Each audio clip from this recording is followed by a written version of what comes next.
What's going on, y'all? Welcome to another episode of The Play Callers. Yes, This sir. is Interactive Sports Talk Radio, and I'm one half of the dynamic duo, joined as always by my co-host, the one and the only. Cool McCain. And y'all might notice that Brooklyn is no longer the new big three because we are joined tonight by a special guest, Marti Joines from Intercept Your Lunch. Marti, thanks for joining us, man. Not a problem. Thank you. Like you said, my name is Marti Joines. I'm the host of the Intercept Your Lunch podcast, and I'm excited to join you guys, talk a little bit of sports, NCAA, March Madness. I've got my tab open right here to keep tabs on what's going on at Oklahoma State Baylor right now. I got Oklahoma State up 5 with 30 seconds left. Nice. Mm-hmm. So yeah, man. So we're excited to have you join us tonight. Excited to talk about everything March Madness kicking into full gear. The NBA back from the All-Star break. Of course, you know we're going to talk about that All-Star break a little bit as well. NFL free agency hasn't started yet, but teams were able to start signing their own players, and a couple of quarterbacks that maybe people didn't think were going to get contracts have already gotten contracts. So we'll be talking about all that and much, much more tonight. And of course, as always, y'all jump up in the chat, man. Let us know you're here. Ask your questions, drop your comments, because you know we love to engage with the fans. That's why we live. That's right. Yes, sir. So cool, man. You are the topics master. We'll be kicking it off with tonight, bro. So, hey, man, we've got to talk about the surprise signing today of Mr. Cam Newton back with the New England Patriots. Oh, yeah, that's... But you know, man, I'm going to tell you, I know a lot of people are shocked by this. I actually think it's a great move. For one, we both talked about on this show numerous times how Cam was actually playing pretty well before he got COVID. We noted from a leadership standpoint, from a team standpoint, that he has those intangibles. No one has ever called Cam Newton a bad teammate the entire time he's been in the league. And as bad as everybody says they were, they actually finished with 7-9. Yeah. So not a terrible season, all things considered. And to be able to bring him back on a 1-year deal, it's only cost you $14 million. That doesn't exclude you from bringing in another quarterback to compete with him even. So I think it was a great move on their part, honestly. And I hate to get New England credit for anything. So definitely, man. I mean, one thing to think about in all this is $14 million is the max amount of the contract. So that's if he hits every escalator and everything in the contract. Another thing to think about is this tells you one thing: they don't believe in Jarrett Stidham. Mm-hmm. That's what it tells me. And then also, you know, and not to toot my own horn, but, you know, I did talk about earlier when we were talking about the quarterbacks that I felt it was a high probability that Cam would return to the New England Patriots, and lo and behold, breaking news. Yeah, I'm looking at it as it's mutually beneficial to, I think, both parties. I think the Patriots needed a quarterback, a veteran presence. Like Cole said, Jarrett Stidham, he might not be the answer there. And Cam, he might have not had too many suitors hitting free agency, especially maybe at that value. So I think they both worked out a deal that helps both of them get to where they need to go. It'll just be interesting to see what the Patriots do in the offseason via draft, via other free agents, if they bring somebody in to compete, or if it's going to be the Cam Newton show again. Yeah, and I think that's really what it boils down to is he going to be the guy, or are they going to still bring in somebody else? And that's what we'll have to wait and see. Yep. Well, since I've been correct so far, I'm going to go ahead and give you my thoughts on that. So what I think will happen is they'll draft a quarterback, maybe not in the first round, but they'll draft a guy, or they'll identify a guy that's on another team, maybe like a second or third pick, a second or third quarterback, and try to bring him over and help groom him. One thing the Patriots do have to do is they have to work out wide receiver, because right now what they have at wide receiver is a no. They have to be better.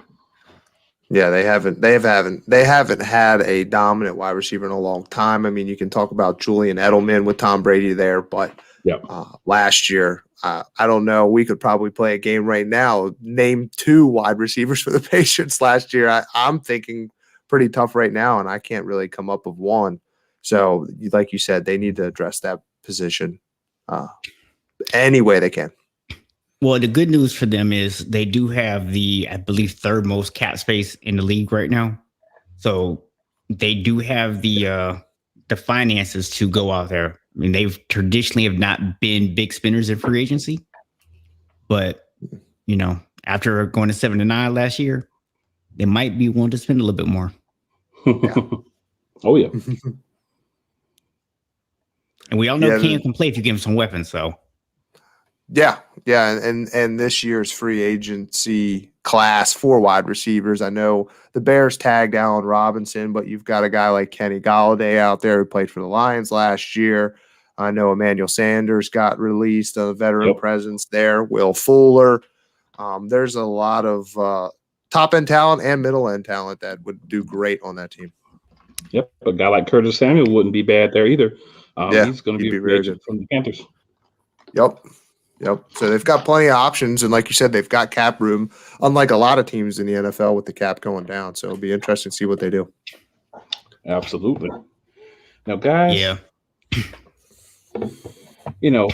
I think we all can safely say we watched the All-Star Day festivities. Yeah. Since it was the weekend, it was just pretty much one day. Yeah. So I'd love to hear you guys' thoughts on the All-Star Day. Go ahead, Box. Or I can go too. I'll let you go first. Yeah, I mean, I was in the group of wishing the NBA would have canceled the All-Star break game, whatever you want to say, previous to the season before they started. They mentioned to the players starting quicker, starting earlier. That would be one thing they'd give back to them. Give them that weekend to rest and recharge. They ended up going back on their word, sort of, and then putting that out there, and with no fans. And I think the dunk competition had some folks in there that, weren't everyday players, everyday names. The game itself, is just, there's no defense. It's fun to watch them shoot from half court. And I thought that they should have postponed it, but overall it was just kind of blah for me. Yeah. When I looked at what they did with this whole thing, I thought it was too much to try to do all at once. I mean, I was okay with the idea of them still having the game, but when they started talking about having the dunk contest at halftime, I was like, bro, what y'all doing? I mean, for real, that's what we doing? So you're trying to get all this stuff going on. And we talked about it here on the show a couple weeks ago. The silly thing was that you came out and you made this whole proclamation about condensing everything down because of COVID and not having too many people around at one time. But then you turn around and you get basically everybody in the building at once because you're having all the festivities on one day. So I don't know. I just don't get that from the same league who put together the bubble and showed everybody how you managed to get through this without having any COVID issues to go do something so incredibly stupid. It's just amazing to me. Well, I'll tell you, man, I enjoyed the skills competition. I really enjoyed, I think the highlight of the day was the 3-point contest. The dunk contest, if you're only going to have 3 people and none of them are really spectacular dunkers from what I saw, you probably could have done without the dunk contest. I think you do have to have a big name or someone that at least brings a high level of excitement.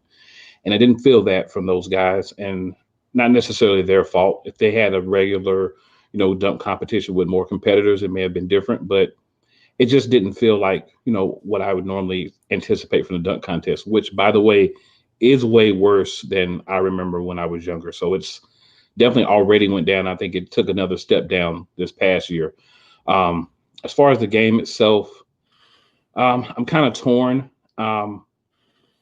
The change to the concept of winning every quarter and then funds going to, your specific charity, I think it was a cool thing to do for a year, maybe to keep that part.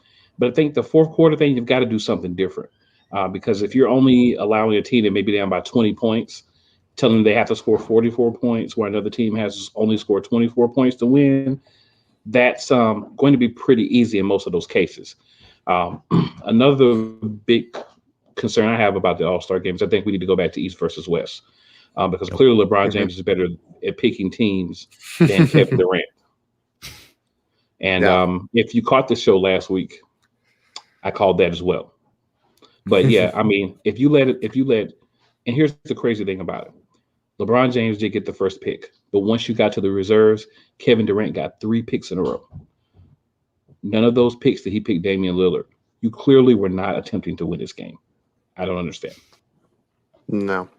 Yeah, if you go back to his draft, his first pick was Irving, and then his first pick on the reserves was Harden. So he was, sticking with his buddies there, and it eventually hurt him. But like you said, I like the classic East versus West. I've always been a fan of that. I wish that they would go back to that, and I think eventually they will. They always try to spice it up here and there throughout the years to try to bring more fans back, but ultimately the classics usually keep the solid ones around. Oh, yeah. Yeah. Last year, I felt like the fourth quarter thing worked out well. The game got really competitive last year. Guys were out there having a lot of fun with it. And I think part of that was because the game was really close. It was the first year that they did it. There was this whole, vibe with Kobe in the air. Certainly. Whereas this year, you didn't have that. And it just, I don't know, it felt flat.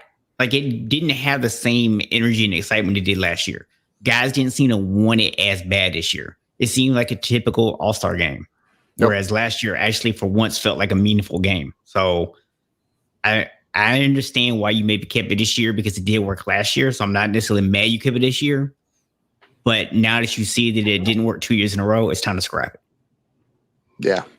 Agreed. Yeah, we'll see if that actually happens. But I could not, agree with you guys more as far as that goes. I mean, really disappointing overall. And if you're a casual NBA fan and that's what we presented for you for guys who really love the NBA and watch all the things, I can't really be upset if next year you say, no, I think I'll find something else to do rather than watch that.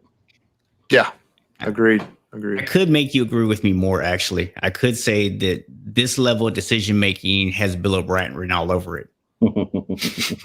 and everyone who watches knows how we feel about Bill O'Brien. Oh, Bob. Oh, yeah. Oh, B.O.B. So, guys, I think it's about time that we start to hop into a little NCAA. We got a lot of conference championship games that have happened. So we've had a lot of, some of the at-large bids starting to get filled. We also have a lot of games going on right now, including a game between my co-host and myself's teams, the North Carolina Tar Heels and the Florida State Seminoles. So a lot of, games going on. But I guess the first thing I think we should discuss is Virginia, Duke, and Kansas.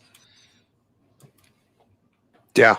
Yeah. With all of those teams exiting their conference tournaments due to COVID positive test. I mean, for Duke, they were on the bubble to begin with. I think we all can agree that they probably weren't going to make it unless they made a couple more wins in that tournament. But so their season seems to be done. But teams like Virginia and Kansas, they're poised to be, a 2, possibly 3 seed line in the tournament. And they need to test negative for 7 days in a row prior to rejoining and playing in the March Madness tournament. So it'll be interesting to see. They're on the clock, and really they just need to test negative for them to get in. But if the NCAA and both of those teams are out, that opens up a lot more top-end spots for teams to jump in and some bubble teams to get in that might have not seen the tournament action if not for this.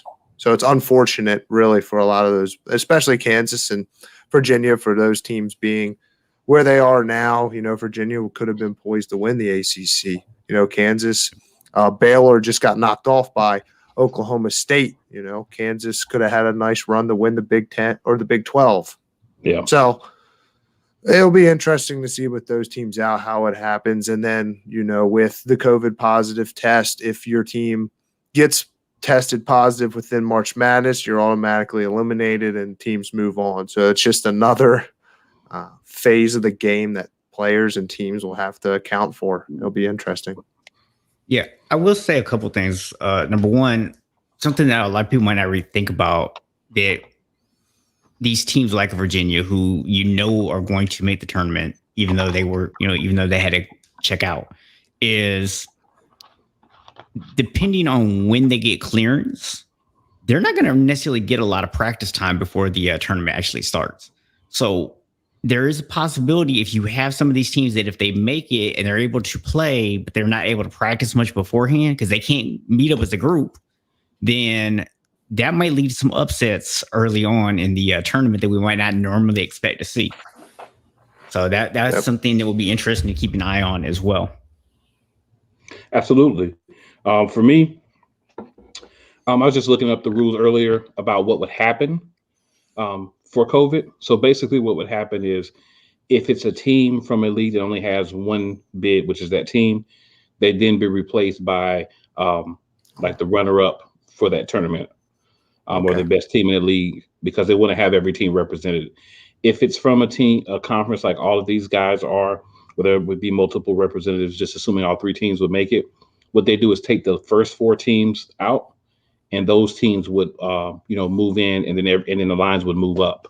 It's how they would handle if that were to happen before the tournament starts. So if they don't clear everything and they're not eligible to play in the tournament, that's what happened.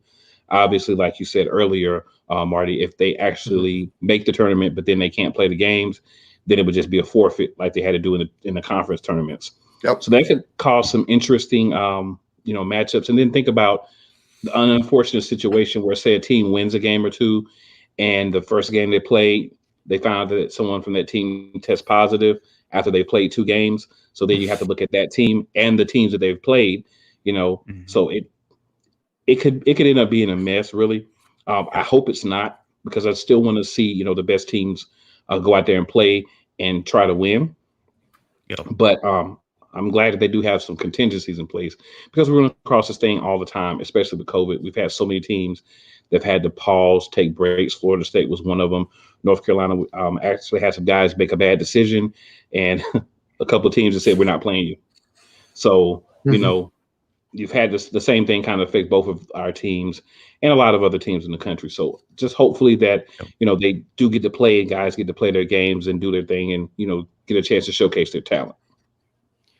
Yeah, I'm curious, how do y'all feel about this? Because I'm a little bit torn. On one hand, I like the idea that they're saying, look, if you can't play, you're going to forfeit. We're not rescheduling any games. We're not pushing anything back. It is what it is. At the same time, I kind of feel a little bit bad for some of the kids on the team, because you get one guy that tests positive, and now everyone has to miss out on an opportunity to play. Even though they might have won a game and earned the right to go to the next round, they missed out on that opportunity because one person on the team got infected, even though no one else might not even be infected. So it's a little bit of a catch-22. So I'm just curious how y'all feel on it. Yeah, I know, like in the NFL and NCAA men's football, they did like a tracing thing where if you were in close contact, you were away, you would be able to play. So I don't know if they have that in place or not, I'll be honest with you, but I wish that there'd be something to be said for that. I mean, for instance, Duke, we were chatting before we jumped on. The player who tested positive for them was a walk-on. I don't even think he was suiting up for the games, and it just kind of stinks for all those players. And how much was he actually in the practice, on the bench, in the locker room? It's interesting. Yeah,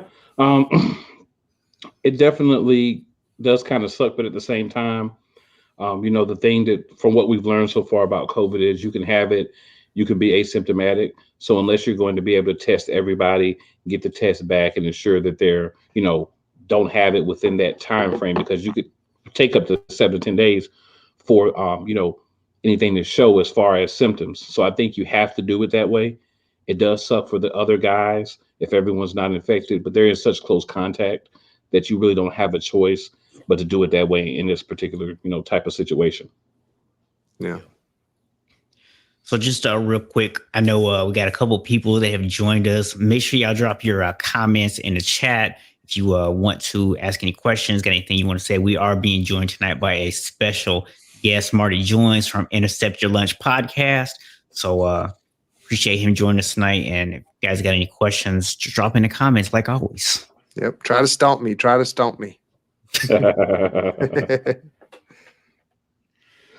So yeah, guys, so cool, man. What's up? What's next? So we got a lot of teams that have already made it. We've got a lot of teams that we expect to make it. They're kind of on the bubble.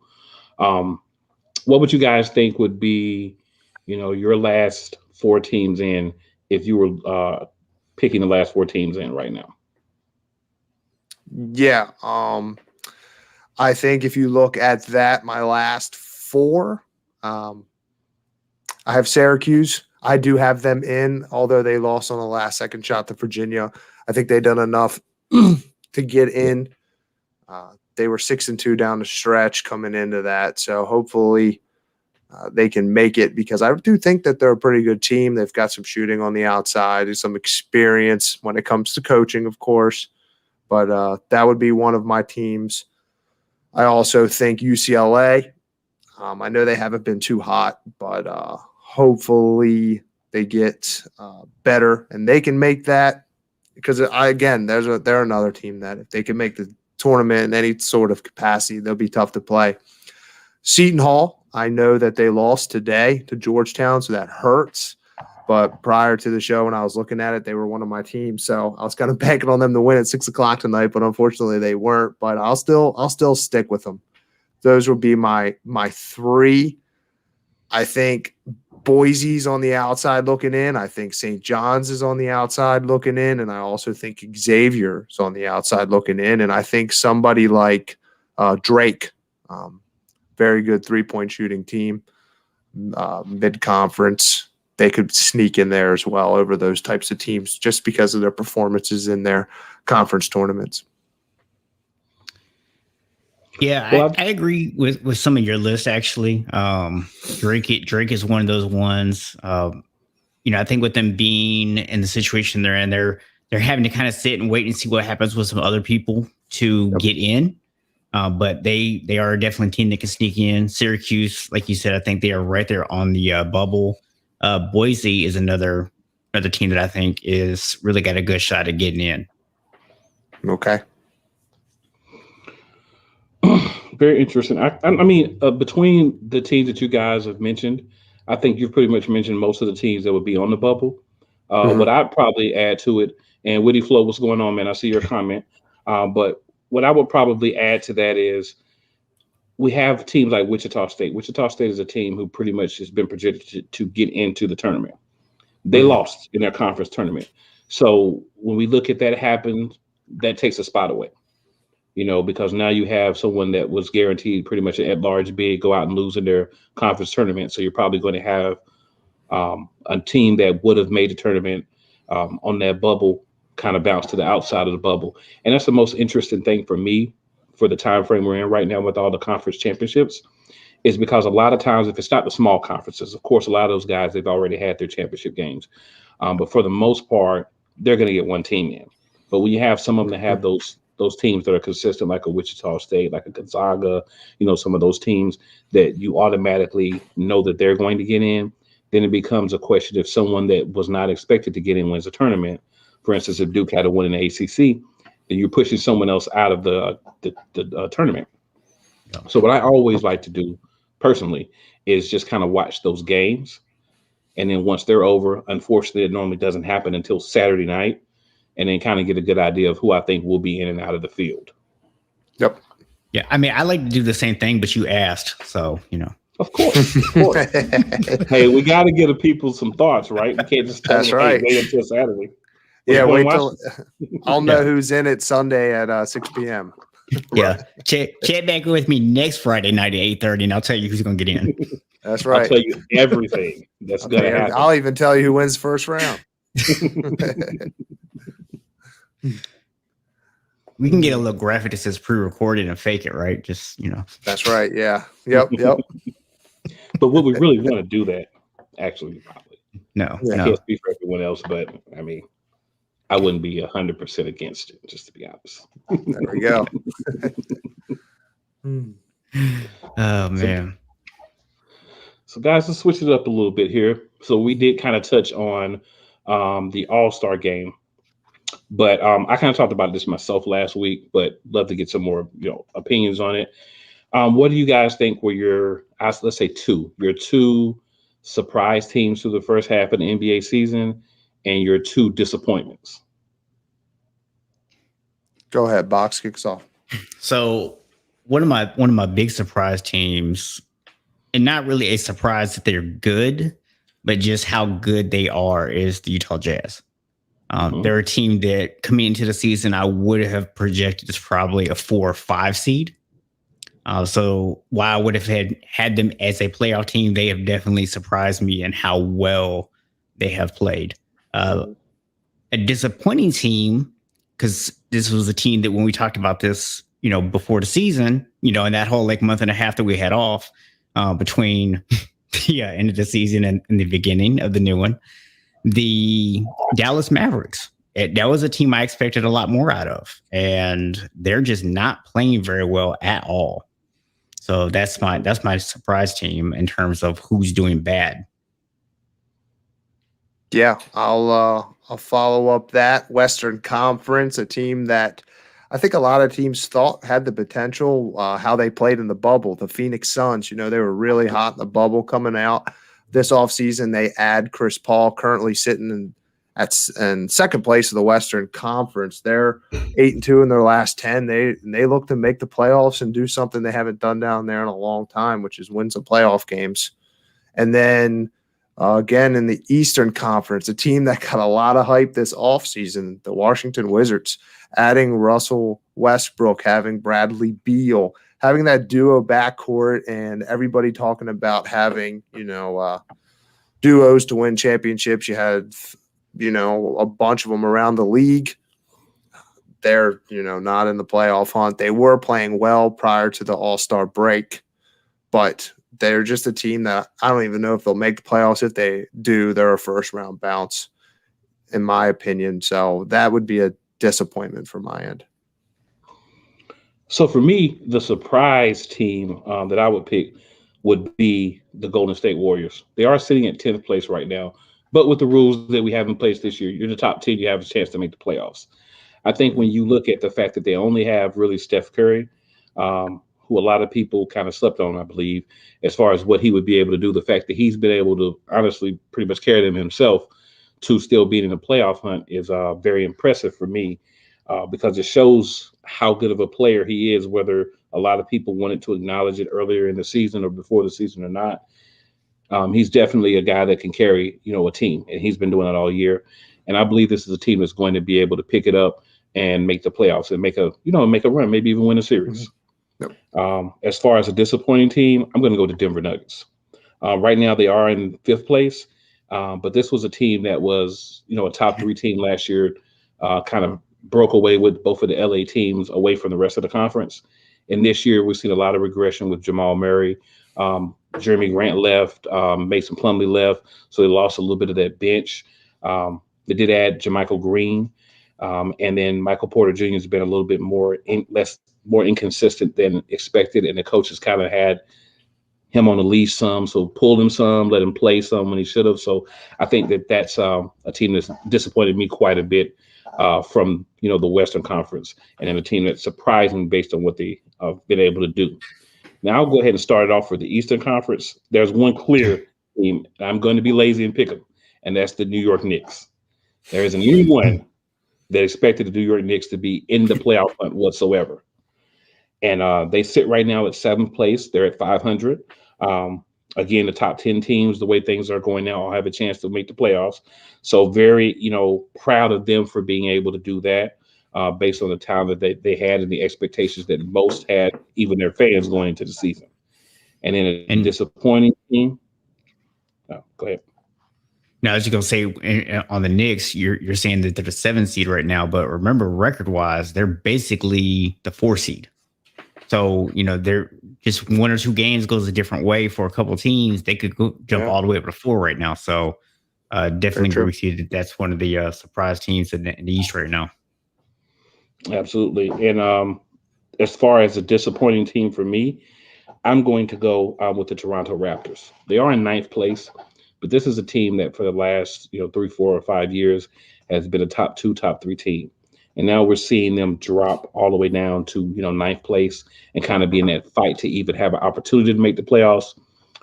It kind of shows how some of the pieces that they lost, at least so far through the first half of the season, have really affected them, and how they should have done a better job of keeping those guys together to make that team kind of go. Yeah, for me, my disappointment in the East is the Miami Heat. I know they're not exactly, playing terrible, but for a team that just came off of the NBA Finals, that was able to re-sign a lot of their guys, I expected them to come and run it back real hard this year. And I don't know if they're just kind of coasting with the assumption they're going to be able to turn it on come playoff time or what's going on. But I'm a little bit surprised that they're basically sitting around 500 right now. Yeah, and I apologize. I think I jumped East Coast a little too early with my disappointment team. No worries. But I'll stay in the East for a team that I think is exceeding expectations is the Charlotte Hornets. LaMelo Ball's been playing really well. Terry Rozier, that backcourt seems to be meshing and flowing, and they've got Gordon Hayward. They've got some good pieces there, something they haven't had in a few years, and it'll be interesting to see how that team builds and grows and get some playoff experience this year. I 100% agree with you, man. I didn't want to be the one to talk about the Hornets. I live in Charlotte, so I didn't want to be the one out, to go that route. But definitely, that team's been very impressive, and everyone here in Charlotte's, really excited about them. Mm-hmm. So, real quick, wanted to say what's up to Easy E. Joined us in the chat, and Woody Flow did ask where we think Aldridge might end up at. For those who do not know, him and the Spurs have pretty much agreed that they're going to part ways, and it's just a matter of making it work. So what do y'all think? I think, everybody's trying to jump on Brooklyn, but they've already got their potential big and Blake Griffin joining them. I think a team like Miami, maybe to boost their confidence and get them going, that would be a good spot for them or for him. And then also to boost your team that was in the West that's kind of struggling right now, the Dallas Mavericks. I think that'd be another team that'd be a pretty good spot for him there with Luka, and having a big that can fill in and play down there with him would be a good spot as well. Yeah, I know everybody is on this Portland kick. Everybody's thinking, he's going to go to Portland. He's going to go to Portland. And rarely do we ever see that happen where a guy goes back. So I'm actually kind of with you in saying Miami makes a lot of sense. Yeah. They might be looking for a guy that can bring in to get them over the hump a little bit, kind of get things going. So I like them. I know I've seen my Lakers mentioned a couple times, and I laugh because if there's one thing I know about Greg Popovich, he's not going to do us any favors at all. Mm. So unless they buy him out, there's no way he's coming to the Lakers. Yeah, no, he's not. He won't do that. No way. So I got a couple of places that I think he actually could go. So one would be a swap with Atlanta, who's wanting to get rid of one of their bigs. So that might be a spot to bring him in, to kind of fill that role. I know that the Hornets are looking for, another big to bring in. And then some more teams. I think Boston. If we were to get him in Boston, that makes that team a lot better because they're missing a presence in the middle. They don't have it. And everybody knows that's where you go to attack Boston. Out west, this is a team that I don't think has been linked to him at all, but I say the Denver Nuggets because I see watching them, they don't really have a experienced big to go in whenever you take Nikola Jokic out of the game. You're relying on a guy that doesn't really have a lot of NBA minutes, and he's making a lot of mistakes, and he's just not the same caliber of player. So if you were to be able to go out and get a guy like Aldridge, even if he's only playing 15, 20 minutes a game, that would be a guy who would really help that bench unit and make that unit more solidified. So I think those are some places that Aldridge could go via trade, and he would definitely make a difference. Yeah. They're good spots too. I think those all make sense. Yeah, it'll be interesting to see if the Spurs buy him out or if they try to actually wheel and deal and get it. That's going to really dictate his opportunities as well. Oh, yeah. So, Witty Flow, since you asked us, where do you think he's going to go? We'll be waiting for you to respond in the comments. Turn it back on you, Witty Flow. Yeah, man. Look, and just in case you don't remember what you asked, here you go.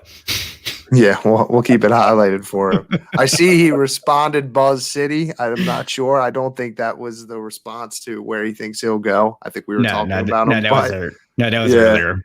Yeah. Yeah, so that was just maybe excited when you were talking about those. Maybe. Okay. Maybe he'll double down and take Buzz City. Who knows? Who knows? Yeah.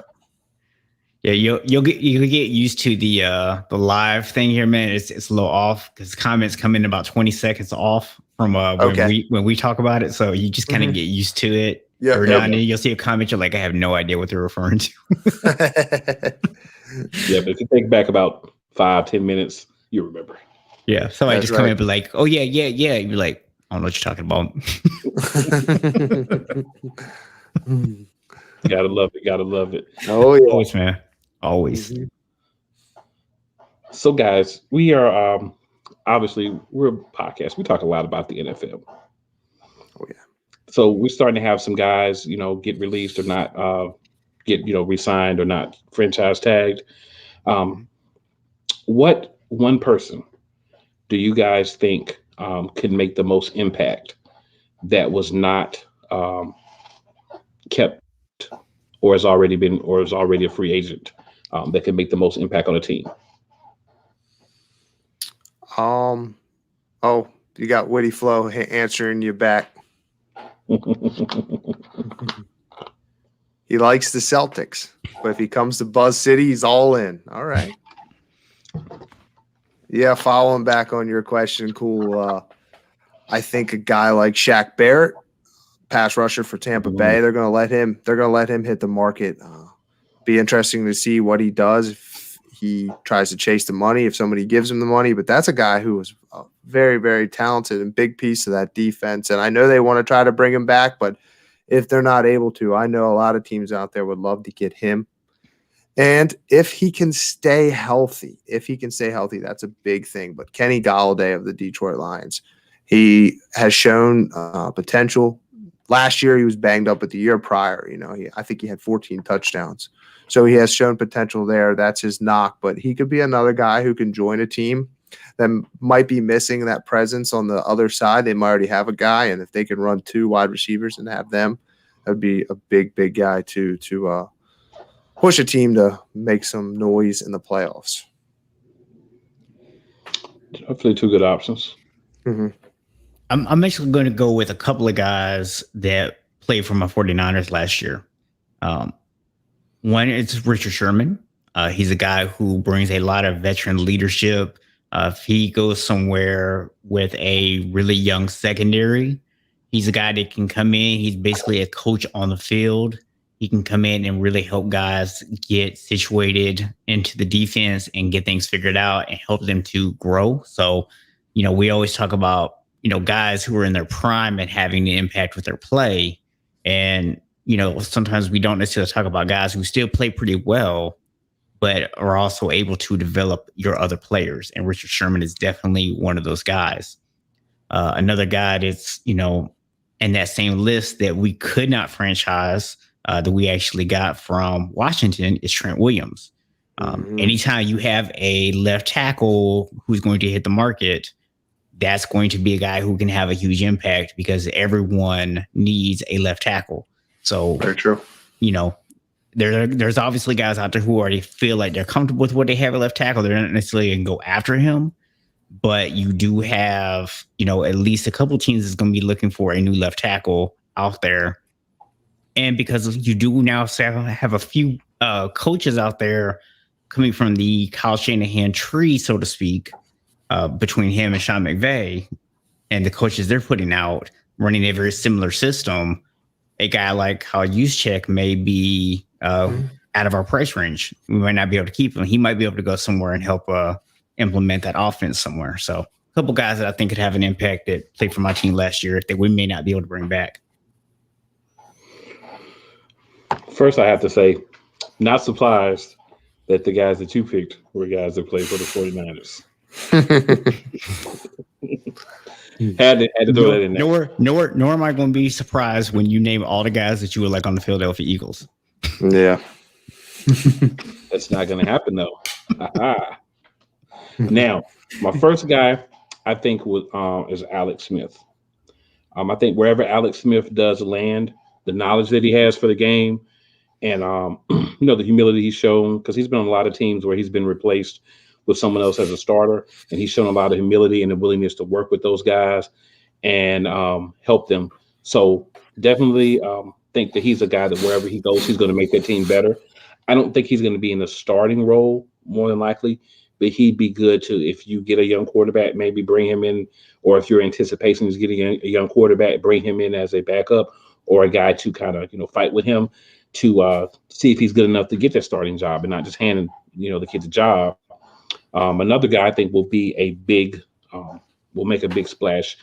I think he'll be more of a value add is going to be Curtis Samuel. I did mention him earlier, but what I think is because he's a guy that played running back in college, played wide receiver, so he has that ability to be that real true dual threat. So I think that, wherever he goes, he's not a guy that you're going to expect to be your number one receiver, but he's great as a guy you can bring out of your backfield, make catches, play that way, as well as, line him up in the slot, line him up on the outside.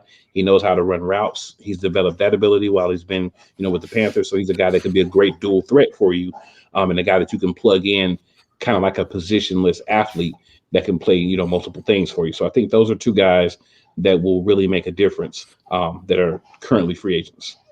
Yeah, Curtis Samuels as well is a very underrated special teams player. Yes, sir. Punt returns especially. Being a huge Washington football team fan, I watched him play, and that was one thing that really stuck out to me. He was very, very, very good at that too. So a lot of teams look into the little components when they're chasing free agents that can help them out, and that's definitely a piece on that. Him that will help him. Don't forget, in terms of receivers, Juju is apparently not going back to Pittsburgh. Mm-hmm. So he's a guy who can go somewhere and really have an impact. And you talk about quarterbacks, Alex Smith you mentioned, but I would also throw a Jameis Winston and a Ryan Fitzpatrick into that same category. Yep. Yeah, solid veteran quarterback. I would see you and raise you a Tyrod Taylor. Yeah. Yeah, there's some solid veteran quarterbacks out there too as well, and teams are going to be looking for them, like an Alex Smith, like a Tyrod Taylor, somebody that could come in who's, these teams drafting in the top 10, they're drafting there for a reason, right? They don't have a quarterback. That's why they're there. So a lot of times you'll see them draft a quarterback that high, but also bring in a veteran presence to start the season. Now, I will say, everyone's kind of focused on who's available as a free agent and can have an impact. But I think there's two guys who are not free agents who already have had a major impact this year. And that would be Tom Brady and Patrick Mahomes, because they both just redid their deals and saved their teams some money. Patrick Mahomes actually saved the Chiefs $17 million in cap space. So that is a huge number, especially with the cap being so tight this year. So, both of those guys have already had a huge impact on their team's ability to actually go out and do a little free agent shopping this year and to be able to bring some guys back. Yeah, that was it's head scratching to me. The NFL salary cap will always be something that I don't understand, because you've got teams that fight to pay these players. Can't go over the cap, can't get over the cap. Then you give somebody like Patrick Mahomes $425 million, and then they just bonus it out, and then it gets off the cap, and then it's something that I'll never understand. But that's why I'm not a GM. Yeah, a guy I actually was going to mention and forgot that Whitty Flo just brought up here, Aaron Jones. Oh, forgot about him. Yes. Yeah, that's another big name. Yeah. Overshadowed in Green Bay. He can be a running back that joins a team and can really push them over the hump too. Well, so Woody also said he thinks Alex Smith ends up in Chicago, which is definitely a possibility. And Woody, you'll have to go back and watch the beginning of the show. We talked about Cam and his resigning with New England, so you'll have to go check that out. But I will highlight Eric's comment here. The Cam will not be improving unless they give him a reason. And they gave him 14 million reasons. They gave him 14 million reasons, and I don't think reasons what he needs. I think he needs some receivers. Remember, go back and watch the beginning of the show, and you'll hear about that. Remember, the Patriots brought back one of their linemen, and then all the guys that opted out last year are probably going to opt in this year. So it's going to be like a smorgasbord of talent coming back to New England. So they'll definitely be a lot better. Those guys are going to be well rested. Oh yeah, well rested. Now, with Aaron Jones, I thought about mentioning him. The reason I didn't is because there's been a lot of reports that Green Bay is going to do everything they can to re-sign him, but they just didn't franchise tag him. So I thought about him possibly, staying there. Now, one thing I wanted to mention while you were talking about the quarterbacks a few minutes ago was we did have those guys that restructured their contracts to help their team, but we also had a guy get paid this week. Yes, we did. Paid some very nice coins in that gentleman in Dallas, Dak Prescott. So my question for you guys and everyone watching as well, how much better do you think the Cowboys are going to be this year if Dak's healthy, now that the contract situation is done and they're just able to go out and play football? And also with this contract, it is team friendly, so he saved them a lot of money for the coming season as well. Yeah, it's tough, right? I mean, he hasn't really done too much in terms of winning. I wouldn't say that, but depending on who the Washington football team gets at quarterback, I think that's going to be their biggest challenge in the NFC East. And if they stick with what they have or are unable to land one of these veteran quarterbacks that we just mentioned, they can win a division. I mean, they have the best quarterback if healthy in the division, and coaching really costs them early last year. But if they can get things right on that end, they can be a team that can win the division. Yeah.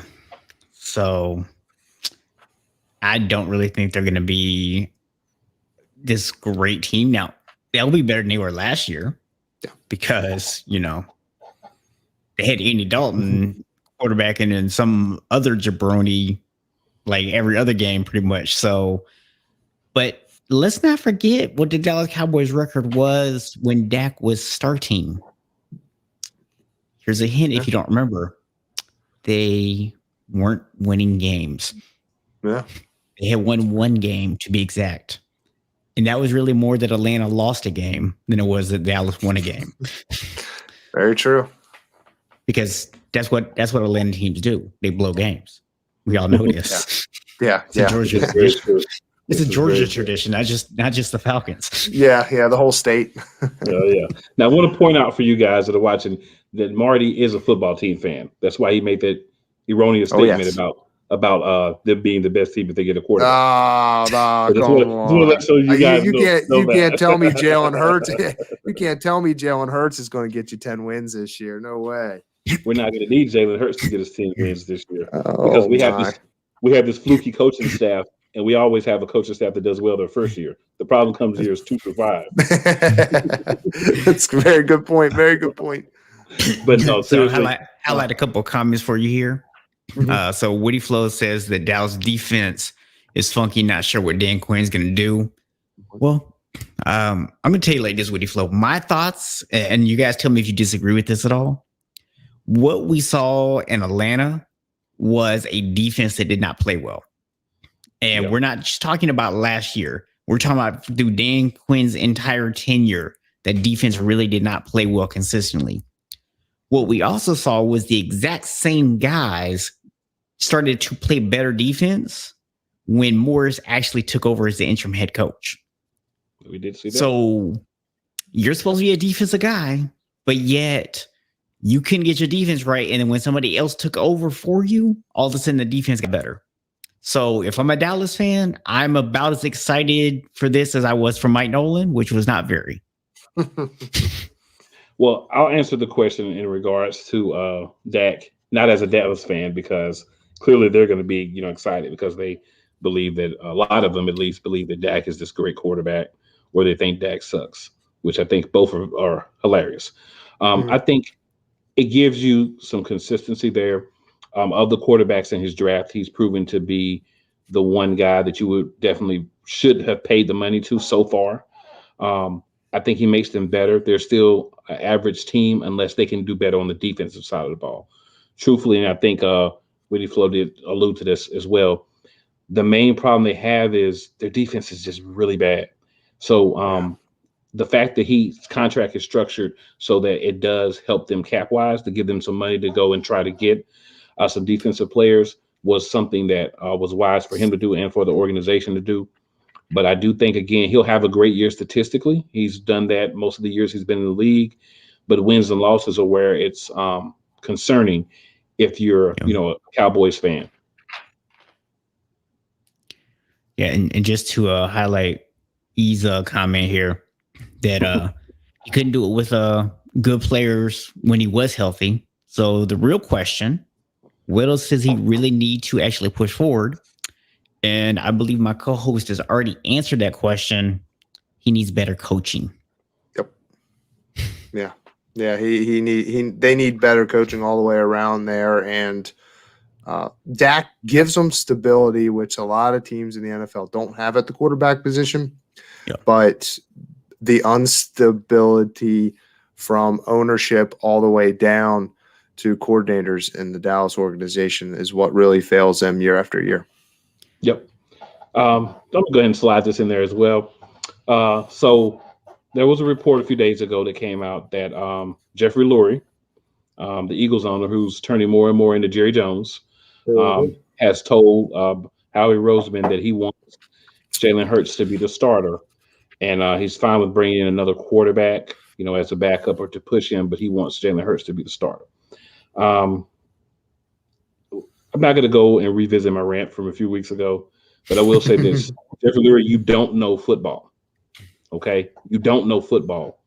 I agree that Jalen Hurts should have the opportunity to be the starter. I do think he should be pushed. He looked good to me in what we saw from him, keeping in mind the line is trash. A lot of the team was already checked out because this whole Wentz drama that we had going on, and now a lot of stuff is coming out that no one said anything about before. But I do think that you have to push a young quarterback. You have to show them that, hey, you're good where you're at now, but you have to get better. And if you don't get better, we're going to get you out of here.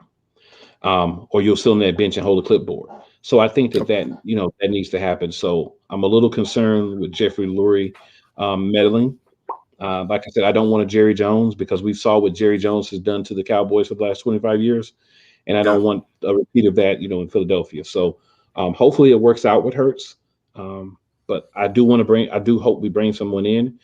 Now, a big concern if you're an Eagles fan and several other teams is if you look at your draft history and you see your team doesn't draft well, right? So if your team doesn't draft well and you don't go with surefire picks or guys that you expect to be surefire picks, you can really set your organization back for a while. So I hope that, a lot of teams in that top 10 make the right pick for them. Because what you have to do is you have to make sure you have the correct guy. If you don't have the correct guys in place, and not guy, but guys, then your team is going to look bad in the long run. And hopefully these guys that get the quarterbacks or the wide receivers or the safeties, cornerbacks, whoever they pick, those picks hit because we need the teams to be better. We need more parity. We need more teams to actually get better in the NFL. Yeah, take it from me. You don't want an owner meddling around. I got Dan Snyder always trying to change something down there. You guys don't want that in Philly. You've got prime examples in the division. Just stick to people in the front office who know football, and you'll be okay. We'll run Jeffrey Lurie out. Yeah, I believe you may have gotten someone's attention. Cool. I'll highlight it for you. Oh, you mean the guy that has to start Jared Goff next year? He's calling the quarterback trash. The guy that's going to have to start Jared Goff. Matt Stafford was so sick of the organization, he made himself get traded out of there. Yeah. So I'll just say for him, I'm just going to say when he says trash, he means good because he probably thinks Jared Goff is good. So we'll just leave it at that. There we go. Yeah. And Woody Flo did make a comment, and I'm sure that Marty agrees with it, that what Washington really needs is a number 2 receiver to take some of the pressure off of Terry. Yes. Scary Terry. It came out last week that he was playing with a double high ankle sprain. He is definitely special when healthy. He is somebody that can be a true one in this league, I think. And if we could get somebody on the other side, I would have loved to get Allen Robinson from the Bears, but I don't think that's going to be possible with the tag. And we'll see what drama that comes along with. But if we can just get a 2, that would definitely help this offense. Yeah, I got to say, man, watching Terry McLaurin play, man, guys, he's good. And, he kind of came out of nowhere. But he's a really good player. And that offense is a lot better when he's out there, no matter who's at quarterback. Yep.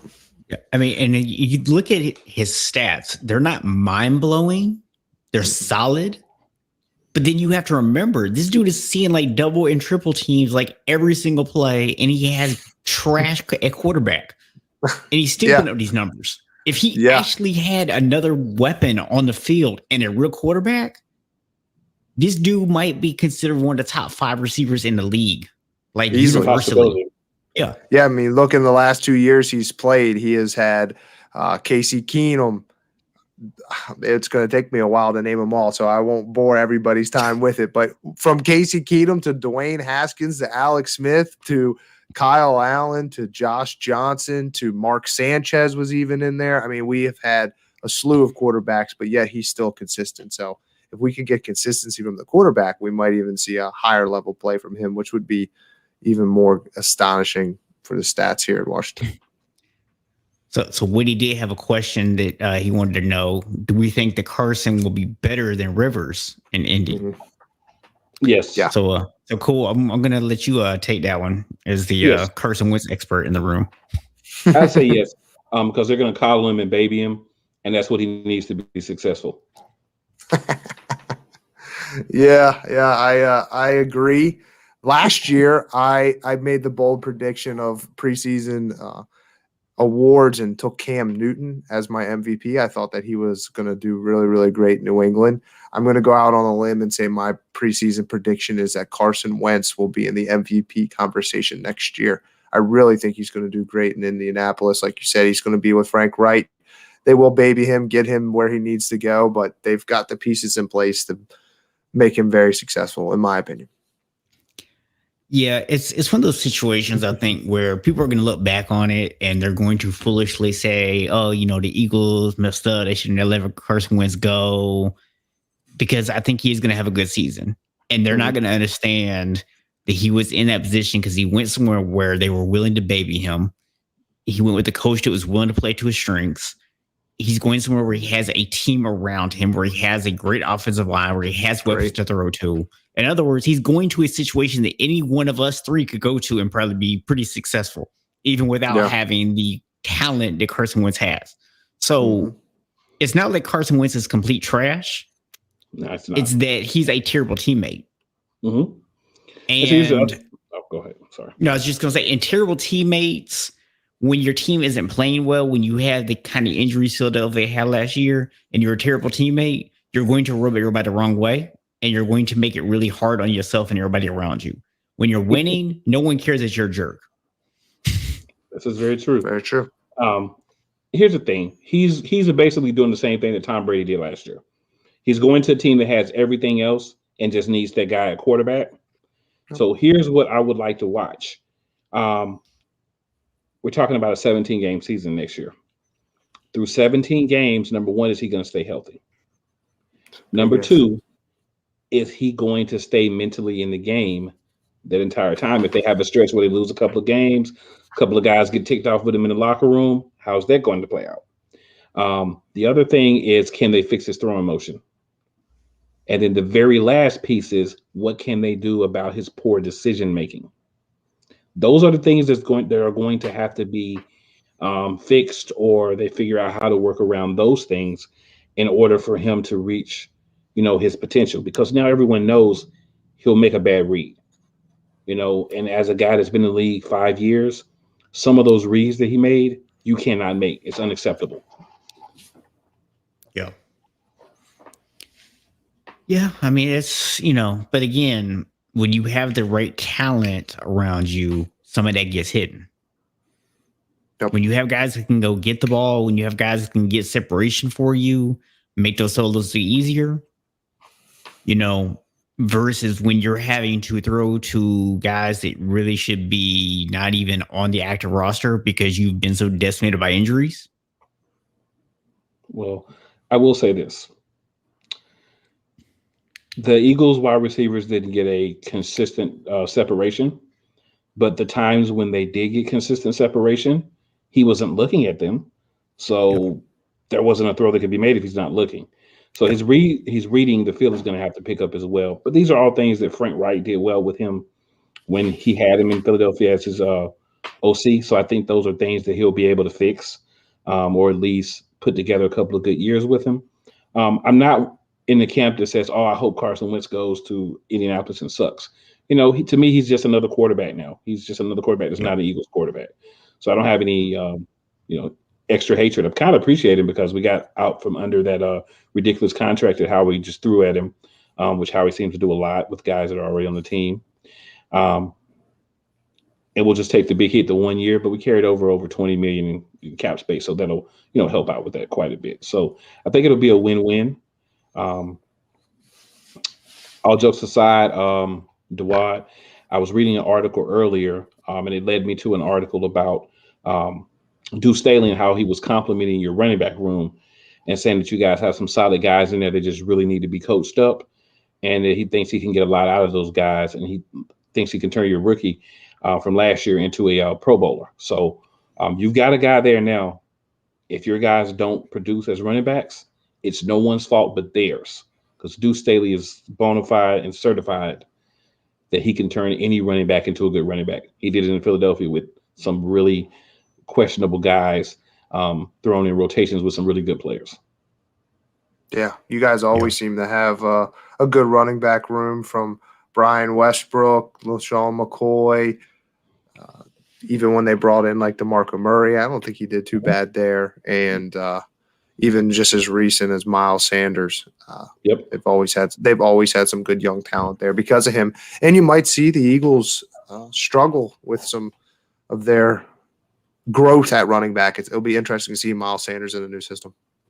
Yeah, I mean, it could be disastrous. It could work out really well, all jokes aside. I really don't know yet because I don't know about Sirianno. And a lot of his staff are guys that are first-time guys getting those opportunities, so you never know. But of course, I hope for the best, but I'll prep just in case. That's right. Well, man, it's one of those things, man. You never know going into a season. You think guys are going to play well, and they don't. You think a guy's going to be hot garbage, and he makes adjustments. So it's one of those things. You just wait and you see and you just hope, especially when it's your team. You're just like, man, I just hope this works out. That's all you can really do at the end of the day. Oh yeah. Yep. That's it. And don't draft them on your fantasy team if you're not sure. That's a little free advice for you. That's right. And also, if your organization has a history of not doing something well, don't expect them to just turn it around. Just accept that they don't do it well. Especially if you have the same people still working there. Same positions, making the same decisions. Yep. We're not going to call on any particular team.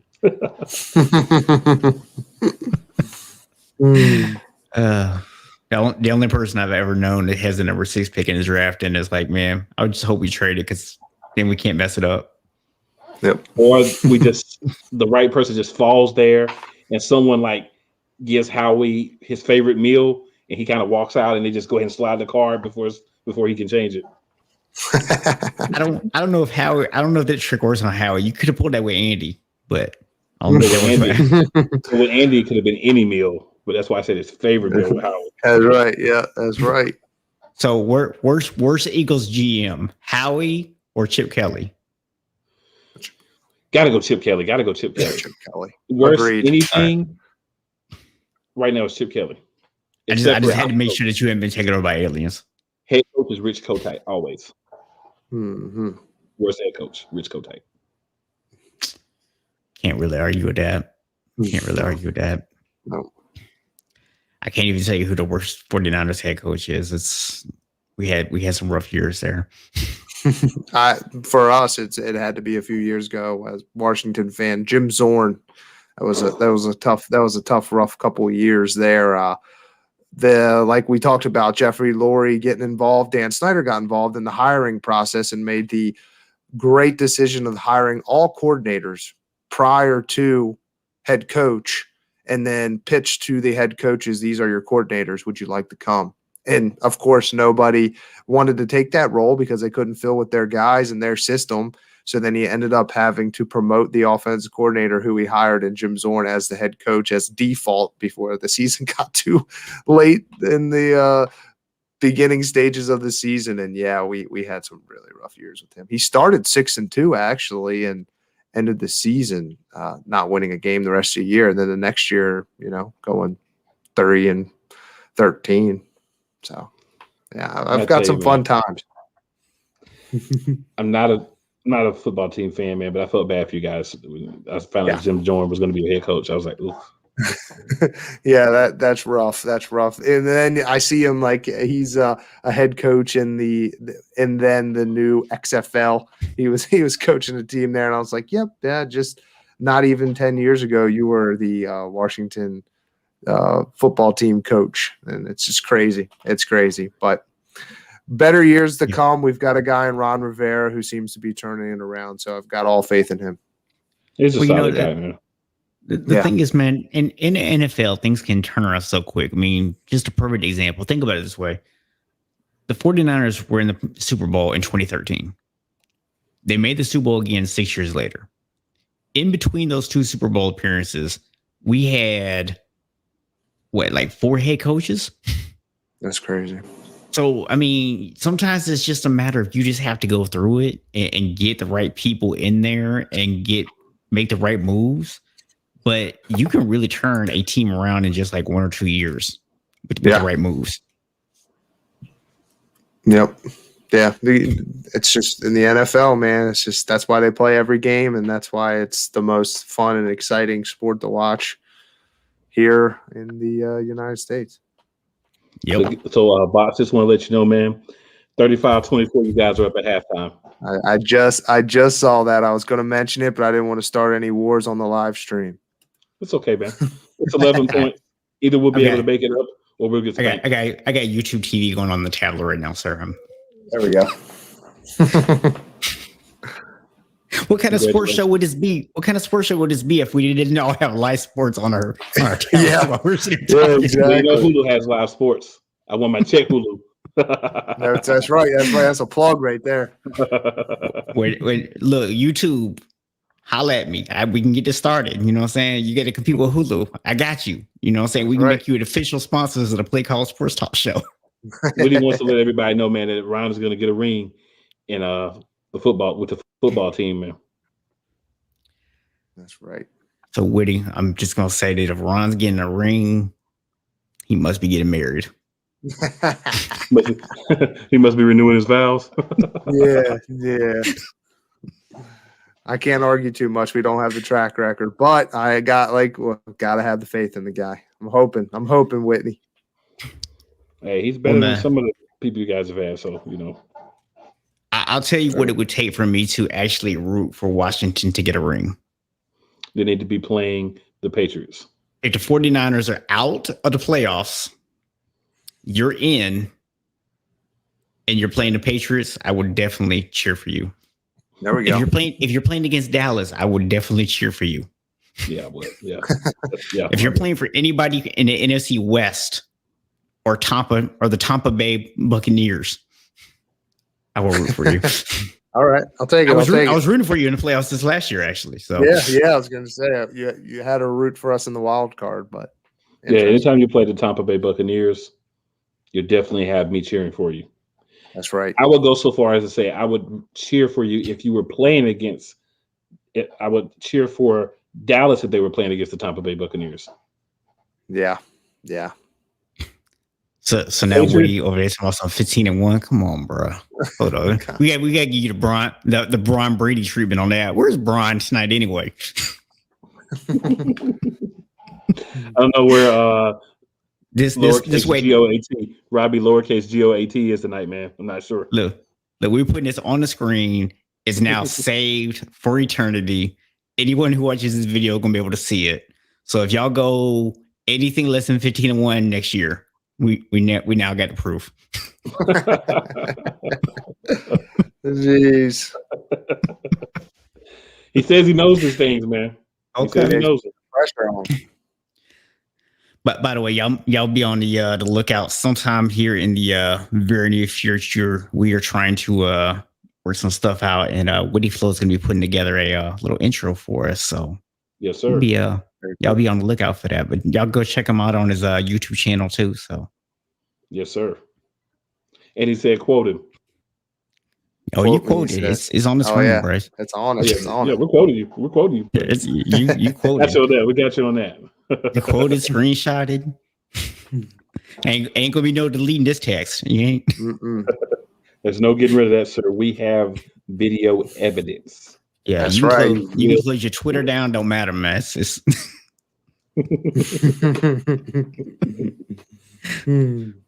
That was an interesting comment to make, man. Interesting comment. Yeah. And he said he dead serious with it too. He did. He must be. Oh, man. Marty's over there like, I ain't touching that one, man. I'm staying far away. I'm just hoping for a successful season. That's the only quote I got on that one. Hmm. I'm not even picking my Niners to go 15-1. No. I would never pick the Eagles to go 15-1. Ever. No. If we were like 12-0, I still wouldn't pick us to go 15-1. The only way I would ever pick us to go 15-1 is if we were 14-1 and we were playing like the worst team in the league. Yep. But I just want to point one thing out real quick for Whitty. It's going to be impossible for you to go 15-1 because it's going to have 17 games this year. It's good catch. He's accounting for that COVID game that they're not going to play. Yeah, they'll cancel one. Or he's accounting for a tie, maybe. Maybe he's going to get a tie, 15-1-1. He's going to leave off the one. Maybe that's what he's doing. Shoot.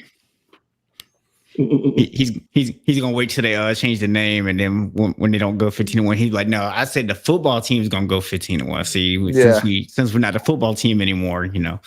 Mm-hmm. Or if any team goes 15-1, he can say, I said the football team was going to be 15-1. Yeah, so anybody goes 15-1, anybody can use that. Yep. A football team. Yep.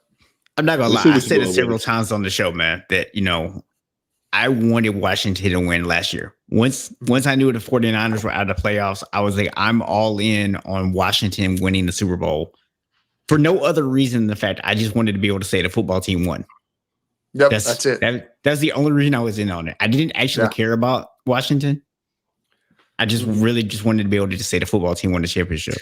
Yeah, apparently on their social media stuff as well as their webpage, it says a new era to come 2022. So a lot of fans are anticipating a name change next season. So interesting to see if there's been rumors that they're going to stick with the Washington football team and they're just going to announce that this is the team because they've been getting a lot of praise for that, a lot of praise for that name. But I think they're going to end up picking a name, and who knows what it'll be, from Red Tails to Red Wolves to changing the entire brand. Who actually knows, except for Dan Snyder himself. And we've seen the decisions he's made over the last 25 years. So I can only imagine what our name will be. So now Woody's backtracking. Now he's talking about 10-7 next year, 16-1 year 3. Okay. There you go, Whitty. Man, backtracking. That's pretty impressive. Looking like you play cornerback. Well, he did say year 3 under Ron before he said, quote me. Yeah. True. Okay. True. So I'll give him that, but still, 16-1. He said, That's even worse than 15-1. I think he loves the Red Wolves name. Yeah. It seems offensive to brown wolves. Yep. Or wolves that And gray identify wolves. as reddish brown. Yep. What about gray wolves? Why is there no representation for gray wolves? Yeah. What about white wolves? Yep. Oh, you know what, man? I know we're over time, but I do want to get y'all thoughts on this, because we've talked a lot on this show about equality and different things and representation. And right now, a big thing that is trending is this hashtag Stop Asian Hate. This started with Jeremy Lin, because apparently someone in the G League called him coronavirus. So, what are your thoughts on this whole situation? Yeah, it's a tough era to be in sometimes, right? With social media and some of the things that we've heard from leadership over the years, and it just goes back to just having that mutual respect for everybody, and hoping that we can get past all of this coronavirus and all of this hate and move forward. And with of one center, one centralized love around sports. I think sports is a big part of everybody's life. And you can have a lot of fun times with a lot of people from a bunch of different backgrounds and cultures that helps everybody get along. Yeah, definitely agree with what you said, Marty. I just say, I would say a lot of people that I've been around, talked to, there may have been some things that have been said from time to time that a person of Asian or Pacific Islander descent may take as being said, disrespectfully. So I think it's something that communities like my own, we talk about a lot of equality and equity for my community. We have to also make sure that we show that for other communities as well. And, if they feel that the community feels like that they may have been marginalized in some way by things that are said to them, or the way that they've been treated, it's important for us to, look into it and be an ally for them, because I think that's the thing that, we ask for as a people of color. And that's something that we should give to other, communities that feel the same way. So that's kind of, my take on it. But, like you did say, Marty, it's a thing where hopefully sports is something that, we can use to kind of bring everyone together. And hopefully by him bringing that to the surface, that was said to him, because I don't think there's something to lie about that, people will think about the things that they say to people and kind of just, realize that, hey, there's a person underneath whatever color you are. And, let's kind of treat everybody that way. Yep. Yeah, for me, one thing that's been kind of interesting this week, in just hearing other people talk about this and seeing some of the comments that get made, is I have seen some people, and Cool, you might have saw some of these same comments, which might be what you were alluding to. I have seen some people that are actually a little bit upset by his comments, and the fact that he's bringing attention to this, because they feel like it's probably not that big of a deal, that this was just like a one-off thing for him, and that it's somehow distracting from other things that are going on. And, to me, it does come down to, you have to support everyone in equality, because that's what it actually means. Equality means everybody equally, not just one group or another. It means we need to treat everyone with respect. And personally, I think that him bringing attention to this is a good thing, and it doesn't diminish anything else going on. It actually highlights it, because we've talked about on the show, a lot of people, for better or worse, feel as though when they hear these things, especially from minorities, particularly from African Americans, that, no, that doesn't happen. They must have been doing something wrong or whatever. And to now have Asian people start to come out, to have different groups start to come out and say, no, you know what, this happens to us too. It makes it harder to deny that these things happen, because there are a large group of people who unfortunately look like Marty and myself, who have never had the experience of dealing with these things. And so they don't think it happens. So the more voices there are saying, no, this has happened to me, the more that these things get brought to light, and the more we can actually start working towards a solution. Good points. Good points. Very excellent points there, sir. Well, Marty, we'll give you a chance to shout out, where everyone can find you at, man, as we start to wind down the show here. Yeah. I want to thank you guys for having me on. It's been a great time chatting sports with you guys. My name's Marty. Intercept Your Lunch. Find us on Spotify, anywhere where you can find podcasts. We're a 30-minute show, just trying to steal that time from that 9 to 5 grind to get you all the sports talk you need. And every time I sign out of a show, I always like to give the viewers and listeners some crazy expectations I see over the next few months for sports. Teams that I love in the NCAA tournament, Cinderella teams, 2 of them, the Liberty Flame and the Wichita State Shockers. Remember those 2. A big name that nobody's really talking about in the March Madness, Iowa. I really think that they can make a deep run, and they will be my team to win March Madness. And if you want a really, really big-time sleeper in the March Madness, look for the LSU Tigers. Probably going to fall in at a 7 seed led by Cameron Thomas, freshman guard down there, is putting about 24, 25 points up a game. We all know tournament play is led by guards. So remember that. And for the NBA, I love the Milwaukee Bucks to meet the LA Clippers in the finals and win that. And Washington football team will win the NFC East next year. Well, I definitely know one thing that my co-host disagrees with. Yeah, you can't be picking the soft LA team, man. Come on. Yeah. This That's Lakers just guy over here now. I picked that prior to the season on one of my episodes. That's what I went with, and I'm sticking to it till the end. Look, man, it's okay to be wrong. It's not okay to stay wrong. That's right. Yeah, I'm gonna do a different trend than the mainstream media. Mainstream media, they always change their mind every episode. I'm gonna keep sticking to it. Maybe do a LeVar Ball and speak it into existence. Man, you make up a rumor, and then we'll report it and use you as our source, and then we'll bring you on to talk about it. So that's right. But we're already ESPN. Yeah, we're ESPN it.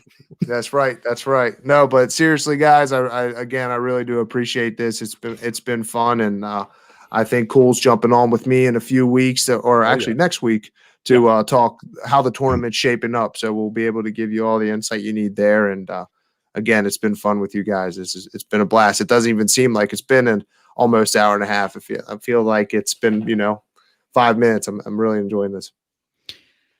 Yeah, man, we always try to keep it fun, man, keep it light, and just have fun while still talking about some serious stuff. So we'd like to mix it up a little bit around here. But shout out to everybody for joining us tonight. Appreciate all the comments, the interaction. Marty, appreciate you joining us. Love to have you come back on sometime in the future, and we'll talk to you. Cool. Any parting thoughts you want to leave tonight? Just want to say, watch these tournament games this weekend, guys. Get a chance to get familiar with these teams that are playing in these championship games, because a lot of these are teams that you don't know. So it's going to give you a chance to get a good insight once these brackets come out. If you haven't been paying attention to college basketball, this is the time to start to pay attention. This is the college basketball month, period. Yep. And I'll just final thoughts, just say, there's a lot that's going to be going on this time of year between the NCAA tournament, the second half of the NBA season, NFL free agency, and it can feel like a lot going on. So just sit back, watch the games, enjoy it. You don't need to get every single notification the minute it goes off about every breaking story. Those stories will still be there. If you really feel like you need to get the info on all the big stories, 8:30 p.m. Eastern Standard Time, Friday nights, the Play Color Sports Talk Show, we got you. That's right. Always. Good plug. Always. Cool was over there waiting. He's like, I know the plug's coming. I know it's coming. That's why I didn't do it. I saved it for you, man. It was my handoff to you. I appreciate that, man. It's, the best gift that anyone has ever gotten me. It's not even my birthday yet. That's what co-hosts are for, man. That's what co-hosts are for. All right, guys. Well, we're going to go ahead and close it out tonight. We will not do our traditional closeout since we do have a third person on the screen here, and it would be a little bit weird to say him and I. So instead, we're just going to close this out by saying ATL to Charlotte, North Carolina. Y'all better know that. Yeah. See y'all back next week, 8:30 p.m. Eastern Standard Time. Show up on time this time, man. Okay? I'm just messing with you, but for real, show up on time. And what up, Cuzzo? I saw that earlier. I'll let y'all next week. See you guys.